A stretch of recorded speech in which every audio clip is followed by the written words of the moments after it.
C പറഞ്ഞത് ശരിയാണ്. കാർഗിലിന് ശേഷം ഇത്രയും തുറന്ന യുദ്ധം ഇന്ത്യയും പാകിസ്ഥാനും തമ്മിൽ നടക്കുന്നത് ഇതാദ്യമായാണെന്ന് പറയാം. പക്ഷേ കാർഗിലിന് ശേഷം ഒരുപാട് യുദ്ധങ്ങൾ ഇന്ത്യയും പാകിസ്ഥാനും ഇടയ്ക്ക് നടന്നിട്ടുണ്ട്. പക്ഷെ അത് ഇത്രയും തുറന്നതായിരുന്നില്ല എന്നുള്ളത് ഈ രണ്ട് രാജ്യങ്ങൾക്കും ഇടയിലുള്ള ഒരു തരത്തിലുള്ള റിലേഷൻഷിപ്പിന്റെ സ്വഭാവത്തെയാണ് കാണിക്കുന്നത്. ഞാൻ അതിലേക്ക് അല്പം കഴിഞ്ഞു വരാം. ഇപ്പം ചോദിച്ച ചോദ്യത്തിനുള്ള ഉത്തരം ഒരു സംഘർഷം അയവ് വരുത്താനുള്ള സാധ്യതയുണ്ടോ? തീർച്ചയായും പാകിസ്ഥാനാണ് അത് തീരുമാനിക്കേണ്ടത്. ഇന്ത്യയുടെ നിലപാട് തുടക്കം മുതൽ വളരെ വ്യക്തമായിരുന്നു. കൃത്യമായുള്ള ആദ്യത്തെ പ്രസ് കോൺഫറൻസ് തന്നെ ആർമി അല്ലെങ്കിൽ ഉദ്യോഗസ്ഥർ പറഞ്ഞത് അതാണ്, നോൺ എസ്കലേറ്ററി ആണ്, പ്രൊപ്പോർഷനേറ്റ് ആണ്. എന്ന് വെച്ചാൽ ഇത് നിങ്ങൾക്ക് കൂടുതൽ വളർത്തിക്കൊണ്ടുവരാനുള്ള താല്പര്യമില്ല.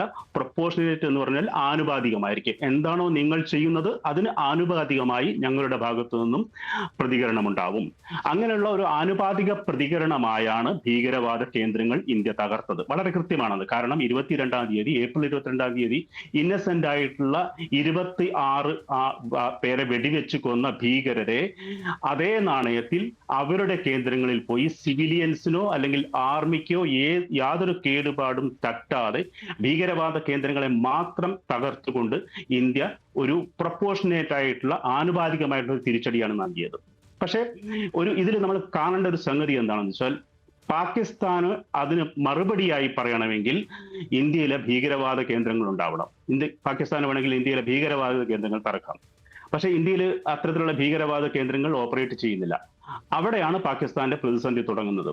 അപ്പം എന്ത് ചെയ്യുന്നു പാകിസ്ഥാൻ ചെയ്തത്? ആദ്യം ഈ 2 ആഴ്ച നമ്മൾ ഇതിന്റെ പ്രിപ്പറേഷൻ നടക്കുന്ന സമയത്ത് നിരന്തരം ഈ ലൈൻ ഓഫ് കൺട്രോളിനപ്പുറത്തു നിന്ന് ഷെല്ലിംഗ് നടക്കുന്നുണ്ടായിരുന്നു.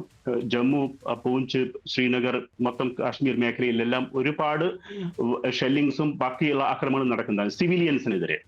പക്ഷെ അത് മാത്രവുമല്ല, ഈ 7-ാം തീയതി നമുക്കെതിരെ ഇന്ത്യയിലെ ഈ ഡിഫൻസ് എസ്റ്റാബ്ലിഷ്മെന്റ്സിന് എതിരെയുള്ള വലിയ തോതിലുള്ള ആക്രമണമാണ് പാകിസ്ഥാന്റെ ഭാഗത്തു നിന്നുണ്ടായത്. അപ്പൊ നമ്മൾ നേരത്തെ സൂചിപ്പിച്ച പോലെ ഒരു ആനുപാതികമായിട്ടുള്ള പ്രതികരണം എന്ന നിലയ്ക്ക് നമ്മൾ ഈ വന്ന ഡ്രോൺ അറ്റാക്കിനെയും ബാക്കി എല്ലാ തരത്തിലുള്ള പാകിസ്ഥാന്റെ ഭാഗത്തുള്ള എല്ലാ പ്രമുഖങ്ങളും നമ്മൾ വെടിവെച്ചിടുകയും അതിന് മറുപടിയായി പാകിസ്ഥാനിനുള്ളിൽ കടന്ന്, അതായത് നേരത്തെ നമ്മൾ പഞ്ചാബിൽ പോയിട്ടുണ്ടായിരുന്നു, ഇന്ന് റാവൽപിണ്ടി വരെ ചെന്ന്, റാവൽപിണ്ടി എന്ന് പറഞ്ഞു കഴിഞ്ഞാൽ പാകിസ്ഥാന്റെ ആർമി ഹെഡ്ക്വാർട്ടേഴ്സ് ആണ്, അവിടെ വരെ പോയി അവർക്ക് തക്കതായിട്ടുള്ള മറുപടി വന്ന് തിരിച്ച് വന്നിരിക്കുന്ന ഒരവസ്ഥയാണ് ഇപ്പോൾ ഉള്ളത്. ഇന്ന് നമ്മുടെ പ്രസ് കോൺഫറൻസിൽ പറഞ്ഞത്, ഞങ്ങൾക്ക് ചെയ്യാനുള്ളത് ഇപ്പോൾ ചെയ്തു കഴിഞ്ഞു.